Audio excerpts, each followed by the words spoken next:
Quant small cap mutual fund. इस mutual fund के बारे में आपने बहुत अच्छी-अच्छी बातें सुनी होंगी, लेकिन मैं इसके बारे में कुछ नेगेटिव चीज़ें भी आपसे डिस्कस करना चाहूँगा। ये म्यूचुअल फंड पर्सनली मुझे भी बहुत ज़्यादा पसंद है, लेकिन यहाँ पे जो रिस्क है, मैं उसको इग्नोर नहीं कर पा रहा। तो ये म्यूचुअल फंड कैसा है, इन्वेस्टिंग स्टाइल क्या है, पोर्टफोलियो क्या है, सब डिस्कस करेंगे एक सिंगल वीडियो के अंदर। और यहाँ पे मैंने एक रिकैप वीडियो भी पोस्ट करी हुई है, करीब-करीब 3 हफ्ते पहले। वो वीडियो आप जाकर के ज़रूर देखना, क्योंकि आपको एक पॉइंट ऑफ व्यू मिलेगा कि किस तरीके से क्वांट का जो म्यूचुअल फंड है वो अपने पोर्टफोलियो को चेंज करता है, और मेरी साइड से वो वीडियो रिकमेंडेड भी है। तो बिना टाइम वेस्ट करे सबसे पहले जानेंगे इनकी इन्वेस्टिंग स्टाइल क्या है। Quant small cap mutual fund की इन्वेस्टिंग स्टाइल एक ग्रोथ इन्वेस्टिंग स्टाइल है। जब भी आप देखोगे कि मार्केट के अंदर ग्रोथ आती है, मतलब बुल रन आता है, ये म्यूचुअल फंड बहुत ही ताबड़तोड़ तरीके से भागता है। वहीं पे ये वैल्यू के साथ साथ जब अपॉर्चुनिटी का मिक्स ऐड कर देते हैं, तो उसमें आपके जो रिटर्न होते हैं वो मैक्सिमाइज हो जाते हैं। क्योंकि अगर आप देखोगे तो जब मार्केट गिरती है, ये म्यूचुअल फंड उतनी तेज़ी से नहीं गिरता, वहीं पे जब मार्केट भागती है, तो ये म्यूचुअल फंड काफ़ी तेज़ी तरीके से भागता है। तो इसी वजह से वैल्यू प्लस ग्रोथ का जब कॉम्बिनेशन मिलता है, तो ये म्यूचुअल फंड आपके लिए एक अच्छा स्टॉक चूज़ करके लेकर के आता है। वहीं पे ये एक फ्रेमवर्क भी यूज़ करते हैं जिसका नाम है वीएलआरटी फ्रेमवर्क। वीएलआरटी फ्रेमवर्क क्या होता है? वी मतलब वैल्यूएशन, एल मतलब लिक्विडिटी, आर मतलब रिस्क एपेटाइट एंड एन मतलब टाइम। अगर आप लॉजिकली सोचोगे, ये जो वीएलआरटी फ्रेमवर्क है ये बहुत ही इंपॉर्टेंट है, क्योंकि जब भी ये म्यूचुअल फंड मैनेजर जाकर के स्टॉक पिक करता है, वो देखता है क्या उस स्टॉक की वैल्यूएशन अच्छी है, मतलब सस्ते प्राइस पे है या फिर नहीं है। रिस्क एपेटाइट क्या है उस स्टॉक का, मतलब ज़्यादा वॉलेटाइल है, कम वॉलेटाइल है, या क्या ज़्यादा रिस्क ऑन मनी है। तो ये चीज़ें इसको चेक करनी पड़ती हैं। कितने टाइम पीरियड के लिए इन्वेस्ट कर दें, ये भी बहुत ज़्यादा ज़रूरी है। वहीं पे लिक्विडिटी एक मेजर इंडिकेटर बन जाता है, क्योंकि जब भी हम स्मॉल कैप कंपनी में इन्वेस्ट करने की बात करते हैं, तो स्मॉल कैप कंपनियां जो होती हैं वो कम लिक्विड होती हैं। वहीं पे अगर एक स्मॉल कैप म्यूचुअल फंड किसी कंपनी में ज़्यादा बड़ी पोजीशन ले ले, तो ये भी चांसेस है कि जब सेलिंग आएगी, मतलब बेयर रन आएगा, तो वो अपना स्टेक नहीं बेच पाएगा। इसलिए अच्छी लिक्विडिटी होना भी एक प्लस पॉइंट हो सकता है, जो कि इसका फ्रेमवर्क की चारों पॉइंट कवर करता है। तो आई होप आपको समझ आ गई होगी इनकी इन्वेस्टिंग स्टाइल क्या है। अब बात करेंगे पोर्टफोलियो की, और जानेंगे कि पोर्टफोलियो में क्या चेंजेस हैं, क्या चीज़ें नई ऐड हुई हैं, और करंटली इसका पोर्टफोलियो कैसा दिख रहा है। 5 साल के अंदर 30.91% के सीएजीआर से, 3 साल के अंदर 51.70 और 1 साल के अंदर 38.08% के सीएजीआर से रिटर्न दे करके ये म्यूचुअल फंड बहुत ही ज़्यादा अच्छे रिटर्न दे पा रहा है आपको। तो क्या जो पास्ट रिटर्न है वो फ्यूचर के रिटर्न गारंटी करते हैं, और क्या इसी तरीके के रिटर्न हमें आगे मिलते रहेंगे? ये आई होप आपके दिमाग में क्वेश्चन आ रहा होगा। ये क्वेश्चन मैं आगे चल कर के कवर करूँगा। लेकिन अगर हम बात करें क्या अभी तक के जो रिटर्न है ये अच्छे और एक्सेप्शनल है, मेरे हिसाब से ये बहुत ज़्यादा शानदार रिटर्न है, और कंसिस्टेंसी के साथ ऐसे रिटर्न लाना बहुत ही ज़्यादा मुश्किल होने वाला है। लेकिन जिस हिसाब के रिटर्न इसने दिए हुए हैं, इसके लिए तो एक थम्स अप बनता ही है। अब बात करते हैं कॉम्पिटिशन की। क्या ये अपने कॉम्पिटिशन को बीट कर पा रहा है, या फिर इससे भी अच्छे रिटर्न कोई निकाल के लाता है? अगर मैं 1 साल के रिटर्न की बात करूँ, तो आपको सबसे ज़्यादा जो रिटर्न दिख रहे हैं वो दिख रहे हैं एचडीएफसी स्मॉल कैप के। इसने काफ़ी माइनर लेवल से बीट करा है क्वांट को। इवन हम ये भी कह सकते हैं कि दोनों के जो रिटर्न है वो काफ़ी अच्छे हैं, क्योंकि 38% का रिटर्न ऑलमोस्ट ये कंपनियाँ हमें दे पा रही हैं। वहीं पे निप्पॉन को इसने बीट कर दिया है, और एसबीआई को बहुत ही लार्ज नंबर से बीट करा है। अगर मैं 3 साल की बात करूँ, तो यहाँ पे क्वांट हर किसी को बहुत ही लंबे मार्जिन से बीट करता हुआ निकला है।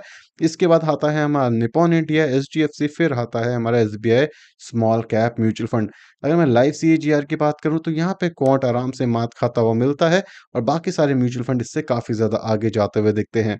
लेकिन आपको एक चीज़ याद रखनी चाहिए, जो क्वांट म्यूचुअल फंड है वो रिलेटिवली नया है बाकी सारे म्यूचुअल फंड के।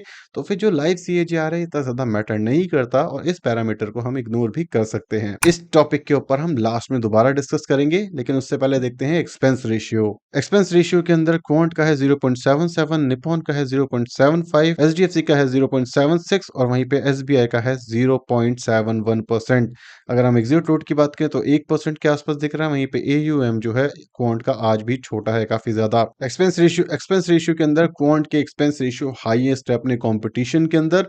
लेकिन वहीं पे अगर मैं रिटर्न कंपेयर करूं, तो भी रिटर्न काफी ज्यादा अच्छे दे रहा है। तो इस लेवल का एक्सपेंस रेशियो देना मेरे लिए कोई बड़ी बात नहीं है। पर्सनल लेवल पे मुझे एक्सपेंस रेशियो देना बहुत ज़्यादा पसंद नहीं है। उसको अगर मैं अपने दिमाग में रखूँ, तो ये एक्सपेंस रेशियो वेरी हाई है। लेकिन मैं कॉम्पिटिशन और रिटर्न को कंसीडर करूँ, तो मेरे हिसाब से ठीक-ठाक सा एक्सपेंस रेशियो ये माँग रहे हैं मेरे से। अगर मैं एयूएम की भी बात करूँ, तो एयूएम भी आपको छोटा देखने को मिल रहा है अपने कॉम्पिटिशन के कंपैरेटिवली। तो इसी वजह से यहाँ पे चर्निंग कैपेबिलिटी काफ़ी ज़्यादा अच्छी आती है। वहीं पे जो स्मॉल कैप है, अगर यहाँ पे एयूएम साइज़ छोटा है और फंड अच्छा है, तो मेरे ख्याल से काफ़ी अच्छा पैसा आपको बनता हुआ दिख सकता है। ये मैंने एयूएम वाली वीडियो में डिस्कस करा है, एक कि एयूएम स्मॉल कैप में क्यों बहुत ज़्यादा इंपॉर्टेंट है। तो आप वो वीडियो भी जाके ज़रूर देख सकते हो। अब चलते हैं सीधे-सीधे पोर्टफोलियो की साइड, क्योंकि वहाँ पे है मेजर चेंजेस। अगर आप एसेट एलोकेशन की बात करोगे तो 88.9% के आसपास इक्विटी के अंदर, फ्यूचर एंड ऑप्शन में 7.26%, ट्रेजरी बिल्स 4.31, म्यूचुअल फंड 0.01 और वहीं पे कैश इनके पास नेगेटिव में है। तो यहाँ पे क्या चीज़ें अच्छी हैं और क्या चीज़ें बुरी, इस पे थोड़ा-सा टाइम लेंगे और इसके बारे में आगे चल कर के और डिटेल में डिस्कस करेंगे। इक्विटी के अंदर अच्छी होल्डिंग है, ये मेरे लिए अच्छी बात है। वहीं पे फ्यूचर एंड ऑप्शन 7.26% की ली हुई है। मेरे हिसाब से हेजिंग पर्पज़ से ली हुई है कि जब मार्केट नीचे जाएगी, इन्होंने वहाँ पर बेट करा हुआ है, ताकि अगर इनका पोर्टफोलियो एकदम से नीचे गिरने भी लगे, तो भी ये पैसा कमा, यही चीज़ एक अच्छी भी है और बुरी भी। फ्यूचर एंड ऑप्शन के अंदर अगर इन्होंने रॉन्ग बेट ले ली, तो हो सकता है हेवी लॉसेस भी हो जाएँ, जो कि ज़्यादातर एक्सपर्ट कर देते हैं, क्योंकि रिटेल इन्वेस्टर तो करता ही रहता है।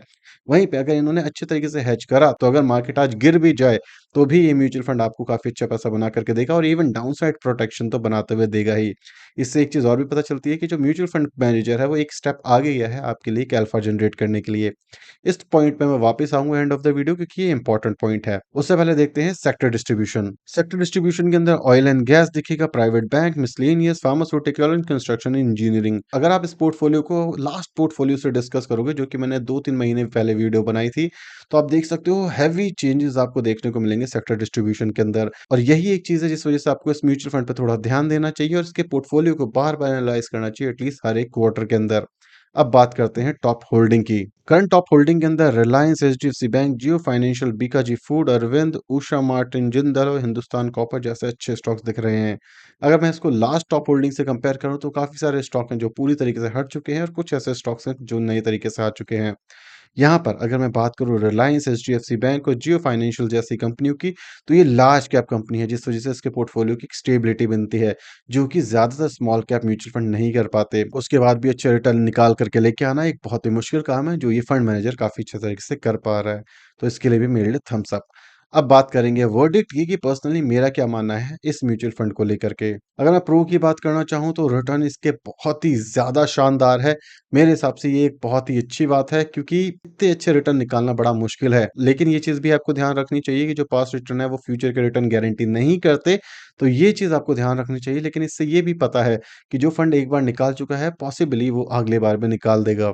क्योंकि अगर आपको बेट लगाना हो एक कमज़ोर बच्चे और एक ऐसे बच्चे जो 90% ला रहा है, तो आप किस पे बेट लगाओगे, ये आपको खुद ही पता होने वाला है। सेकंड, इसका जो एयूएम साइज़ है वो आज भी छोटा है और स्मॉल कैप म्यूचुअल फंड्स के लिए एयूएम साइज़ मैटर करता है। जब एयूएम साइज़ बढ़ जाएगा, तो आपको इसके रिटर्न कम होते हुए दिख सकते हैं, लेकिन आज की डेट में ये एक प्लस पॉइंट है इस म्यूचुअल फंड की साइड। थर्ड, ये अडैप्ट करते हैं अपनी इन्वेस्टिंग स्टाइल, मतलब ये जिस हिसाब की इन्वेस्टिंग स्टाइल फॉलो करते हैं, मतलब अपॉर्चुनिटी ढूँढते हैं और बहुत ही तेज़ी से पोर्टफोलियो चयन करते हैं, जो कि मार्केट के अंदर रिसेंटली कोई इतना ज़्यादा कर नहीं रहा है। मार्केट में समय पे बाय एंड होल्ड स्ट्रैटेजी काफ़ी ज़्यादा लंबी चल रही है, क्योंकि यहाँ पे रिटर्न कमाना ज़्यादा आसान है। जो क्वांट है वो चर्न करके अपने लिए रिटर्न कमा करके ले पा रहा है, इसी वजह से देखोगे आप कंपटीशन के अंदर ये बीट करता मिलता है ज़्यादातर केसेस के अंदर। तो ये कुछ 3 मेजर पॉइंट्स थे जिस वजह से मुझे क्वांट पसंद आता है, और ऑब्वियसली पोर्टफोलियो तो है ही अच्छा, जिस हिसाब से ये ग्रो कर रहा है। अब बात करेंगे नेगेटिव्स की। सबसे पहला नेगेटिव जो मुझे लगता है वो है एफएनओ। एफएनओ ऑब्वियसली अच्छी बात है हेजिंग पर्पज़ के लिए, लेकिन ये बहुत ही मुश्किल टास्क है किसी भी म्यूचुअल फंड मैनेजर के लिए, इवन किसी भी एक इन्वेस्टर के लिए। तो ये चीज़ देखने वाली बात है कि क्या ये इसको अच्छे से मैनेज कर पाएँगे या फिर नहीं। मैनेज कर लिया तो जो आपका रिटर्न है वो बहुत ज़्यादा शानदार होंगे, और शायद नेक्स्ट वीडियो के अंदर मैं बोलूँ एफएनओ करना एक अच्छा पॉइंट था।